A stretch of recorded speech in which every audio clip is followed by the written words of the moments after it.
친애하는 국민 여러분, 지금 우리 국회는 범죄자 집단의 소굴이 되었고 입법 독재를 통해 자유민주주의 체제의 전복을 기도하고 있습니다. 저는 파렴치한 종북 반국가 세력들을 일거에 척결하고 자유헌정 질서를 지키기 위해 비상계엄을 선포합니다. 비상계엄 해제 의결을 해야 되는데 군대를 동원해서 국회의원들을 체포할 가능성이 매우 높습니다. 국회로 와 주십시오. 늦은 시간이긴 하지만 국민 여러분께서 이 나라를 지켜주셔야 합니다.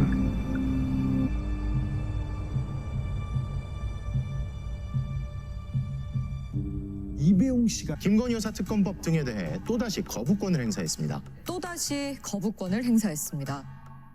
정권을 유지하고자라고 하는 개연성이 너무 높다. 거부한다! 거부한다! 거부한다!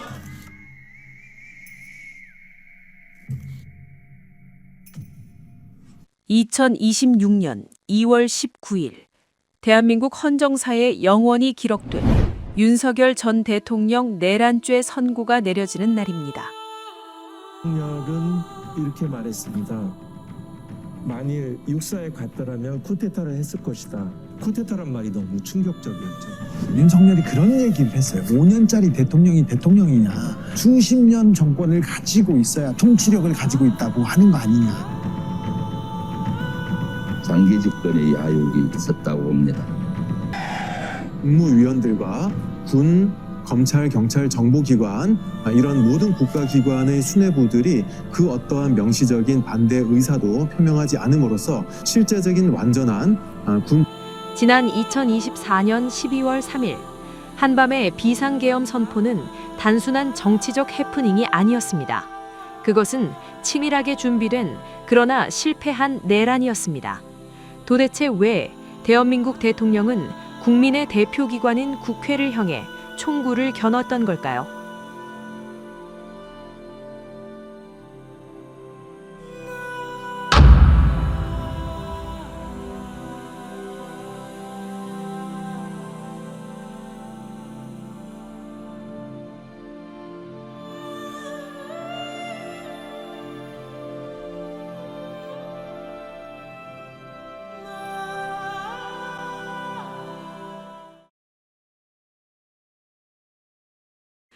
시계바늘을 계엄 선포 이전으로 돌려봅니다. 징후는 이미 곳곳에서 포착되었습니다. 윤석열 전 대통령은 사석에서 참모들에게 내가 육사에 갔더라면 쿠데타를 했을 것이다 라는 충격적인 발언을 서슴지 않았습니다. 저녁 회식 자리에서는 이 XX들을 다 싹 쓸어버리겠다며 야당에 대한 노골적인 적개심을 드러냈습니다. 특히 이배용 씨의 특검 증언에 따르면 윤석열 전 대통령은 부인 김건희 여사의 주술 의혹과 이권 개입을 막아달라 부탁할 정도로 정권 내부의 불안감을 느끼고 있었습니다. 반국가 세력, 공산 전체주의, 광복절 경축사에서 반복된 이 섬뜩한 단어들은 결국 국민을 향한 선전포고의 예고편이었습니다. 하겠다는 명분으로 계엄을 하겠구나. 서서히 시동을 거는구나. 아주 명확하게 야당과 국회와 반대자를 향해서 반국가 세력이라는 용어를 썼더라고요. 그건 상식적으로 있을 수가 없잖아요. 반국가 세력은 척결해야 되는 것 아닙니까? 그래서 저는 심상치 않다고 본 겁니다. 최근 이준우 수방사령관, 각종군 특전사령관, 여인영 방첩사령관을 한남동 공관으로 불렀죠. 불러들여서 무슨 얘기했습니까? 계엄 이야기 안 했습니까? 우리 박선원 의원님 말씀 동의할 수 없습니다. 대부분이 사실이 아닌 것을 가지고 여러 가지 선동적인 말씀하시는데 계엄을 준비하고 있다. 이거 우리나라 얘기 맞습니까? 뭐 여기서 계엄을 준비하고 있는 걸 알고 계시는 분이 계세요? 그게 사실이 아니라면 이건 국기를 문란하게 하는 것 아니겠습니까?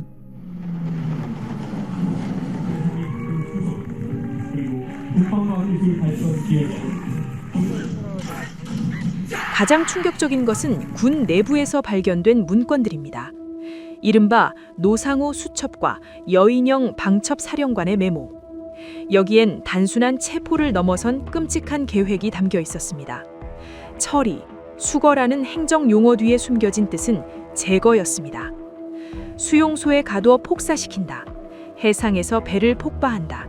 심지어 마시는 물에 독극물을 탄다. 마치 나치 시대의 홀로코스트를 연상케 하는 이 메모들은 윤석열 정권의 대척점에 선 야당 정치인들을 대화 상대가 아닌 박멸 대상으로 봤음을 증명합니다.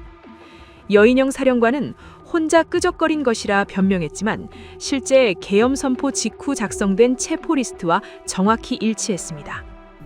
본인들이 수거하고 싶고 제거하고 싶은 대상들에 대한 어떤 그 적개심이 노상호 수첩에는 분명하게 드러나거든요. 좌파 세력을 붕괴해야 된다. 대화 상대나 공존해야 할 상대가 아니라 철저하게 없애고 제거해야 될 어떤 적개심도 드러나고, 수거 대상은 사실상 윤석열 대통령의 대척점에 섰던 범야당 정치인들이 거의 전부가 있다라고 봐도 무방할 정도로 많은 이름이 적혀 있습니다.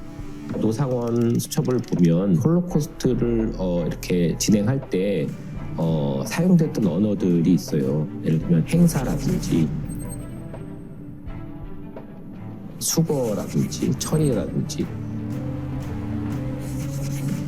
이런 게 사실은 중립적으로 마치 행정적 용어처럼 사용하는데, 저는 거기서 더 폭력성의 본질을 느낍니다. 그 나치 독일의 사례에서만 있었던 게 아니고 한국의 계엄 수행의 역사 속에서도 이른바 군 문서에 그런 용어들이 존재하는 거죠. 그 수거 대상을 어떻게 처리할지 방안에 대해서 고민하는 부분이 가장 충격적이었는데요. 정말 영화에서나 상상할 법한 끔찍한 이야기들. 수용소에 가둬놓고 폭파시켜서 죽인다. 해상 위에서 폭탄을 터뜨려가지고 아예 그냥 폭파시켜버린다. 마시는 물이나 음식에 독극물을 타서 죽인다. 저는 노상원 사령관에는 가능하다고 판단을 했습니다. 그건 제가 겪은 경험 때문에 그렇습니다. 그 16년에 그 대북 임무 준비를 그걸 한 6개월 정도 이렇게 계속 준비를 했는데, 노상원 사령관이 그 임무 끝나고 요원들을 제거하라고 그렇게 지시를 했었습니다. 그래서 어떻게 제거하냐 하니까 폭사시키라고 해서 폭사. 그 원격 폭파 조끼를 입혀가지고 임무 끝나면은 들어오기 전에 폭사시키라고 그래서. 윗사람들한테는 인정을 많이 받는 거야. 김용현이가 인정했고, 용연파 중에 대표적인 사람 노상원이었어요. 이제 경찰이 물어보니까 이거 김용현 장관이 불러준 거 받아 적었다. 그 이야기를 처음에 했고, 받아 적었다는 것도 사실은 나중에 더 부인하기까지 했거든요. 23년 여름경에 노상원의 수첩은 만들어졌고, 1년 후 작년 24년 10월경에 방첩사령관인 내란의 명분은 어떻게 만들어졌을까요? 바로 안보 위기입니다. 2024년 10월 평양 상공에 나타난 무인기. 북한은 이를 대한민국의 도발이라며 격분했습니다. 하지만 우리 군은 시인도 부인도 하지 않았습니다. 취재 결과 이 무인기 사태의 배후에 김용현 당시 국방부 장관과 윤석열 전 대통령의 의중이 짙은 의혹이 제기됩니다. 여인영의 메모에는 평양 김정은 관제, 삼지연 혁명 성지를 타격해 북한의 오판을 유도하고 이를 통해 전면전 상황까지 불사한다는 계획이 적혀 있었습니다. 정권 위기를 타개하기 위해 한반도를 전쟁의 공포로 몰아넣으려 했던 북풍 공작. 이것이 계엄의 도화선이었습니다. 속보를 보니까 우리가 평양에 무인기를 침투시켰다고 막 나오는데 그건 뭡니까? 여러 가지 다양한 상황이기 때문에 확인해 드릴 수가 없습니다. 자, 북한 내부에서 할 수도 있습니다. 10월 3일에 2대를 김정은 관저로 알려진 15호 관저 평양으로 날렸고요. 그리고 10월 8일에 6대를 날립니다. 10월 9일날 격추가 되죠. 우리 군 입장에서는 굉장히 치욕스럽고 문제가 되는 일인데, 그것을 보고받은 윤석열과 김용현은 좋아했다. 10월 18일에 보면은 여인영의 메모가 굉장히 좀 구체화되지 않습니까? 북한이 체면이 상해서 대응을 하지 않을 수 없는 곳에 가야 된다. 첫 번째는 평양입니다.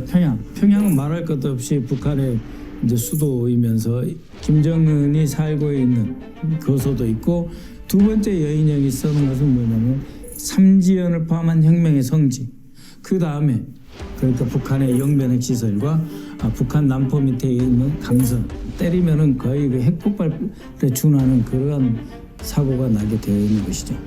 그 다음에 원산에 있는 김정은 휴양지를 때리자, 그런 것을 쫙 망라를 했던 것이죠. 총 18번의 무인기를 북에 보내서 오해한을 유치하려고 하죠.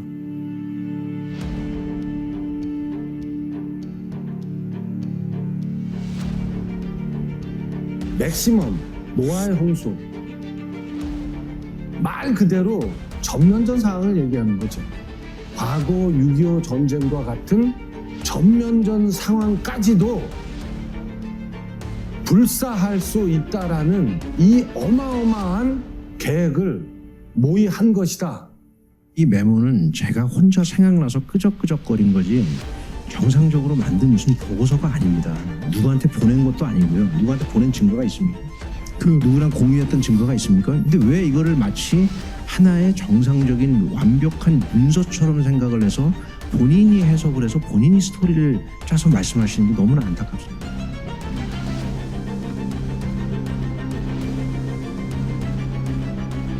그때 보안권이 울렸습니다.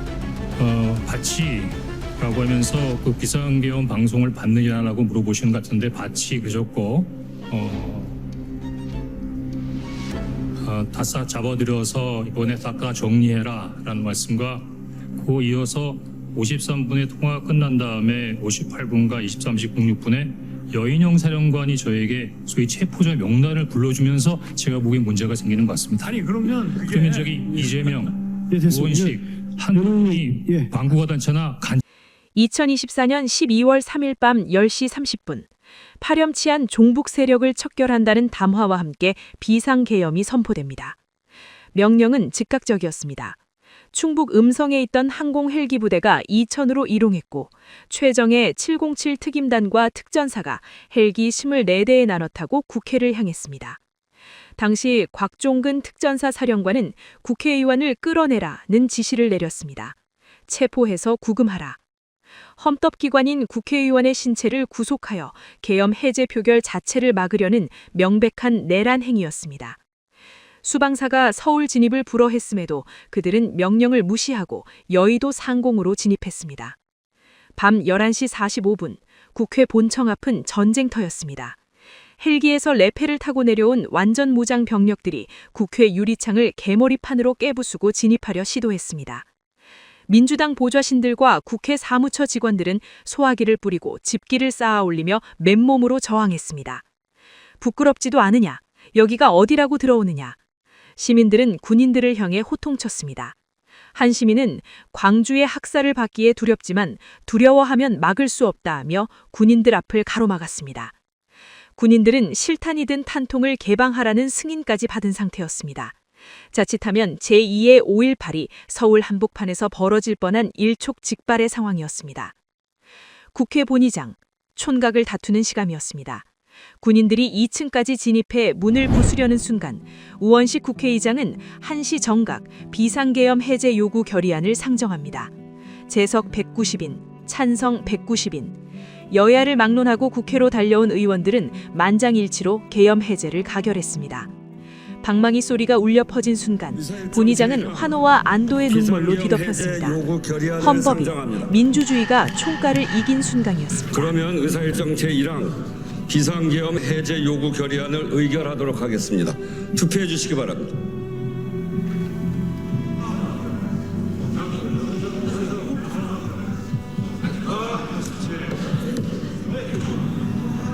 투표를 다 하셨습니까? 네. 그러면 투표를 마치겠습니다.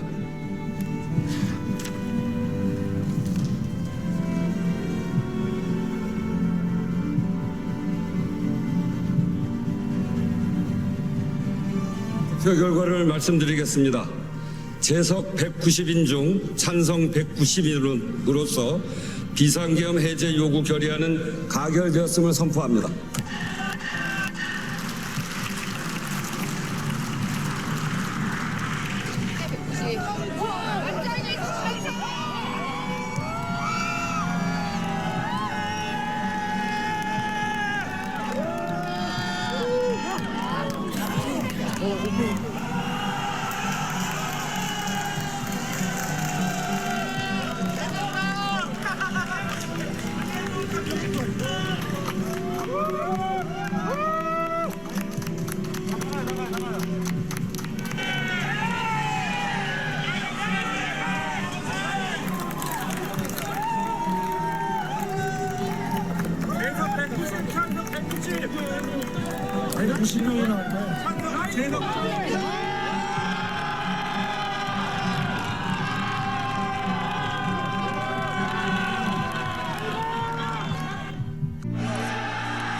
이제 김현태를 비롯한 한 11-대여섯 명의 또 요원들이 있었는데 뭐 다 도망 다닙니다. 이제 그거 보셨죠?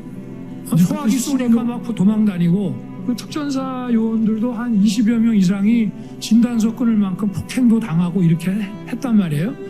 어쨌든 그러면 전 세계로 중계 방송이 되는데 그 국회 본회의장에 저 특수부대가 들어가서 의원을 끄집어내고 이러면은 그거 진짜 아무리 무슨 독재자라 그래도 그거 성하겠습니까? 국회 질서유지병력하고 선관위 점검 인력만 보내라고 지시를 했는데 야 이번 비상계엄이 정말로 들어가서 경고하고 시민보호하고 쩔게하고 빨리 빠질 거야 라고 그런 얘기를 정말 했다고 공론의 자리에서 그 얘기를 꺼냈다면 군복을 입고 있는 사람이 아니 그럼 거기에 군이 왜 들어갑니까? 그냥 경찰 넣으면 되지.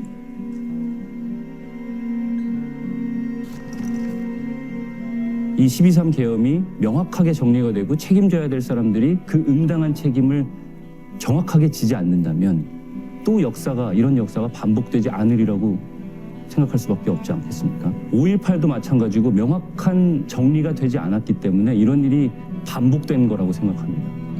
만약 그날 밤 국회가 뚫렸다면 우리는 지금 어떤 세상에 살고 있을까요? 군인들이 정치인을 체포하고 언론이 통제되는 암흑의 시대였을지도 모릅니다. 내일 법원은 이 거대한 내란 미수 사건에 대해 판결합니다. 성공한 쿠데타는 처벌할 수 없다는 과거의 망령이 되살아날지 아니면 민주주의를 위협한 권력은 반드시 심판받는다는 정의가 세워질지 국민 여러분과 함께 그 역사의 현장을 지켜보겠습니다. 오늘의 뉴스가 도움이 되셨다면 구독, 좋아요 부탁드립니다.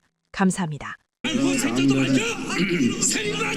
사령부나 대형사령부 등의 본인이 당시 도청납 사항과 관련한 발표 정회를 선포합니다. 검증이 있느냐?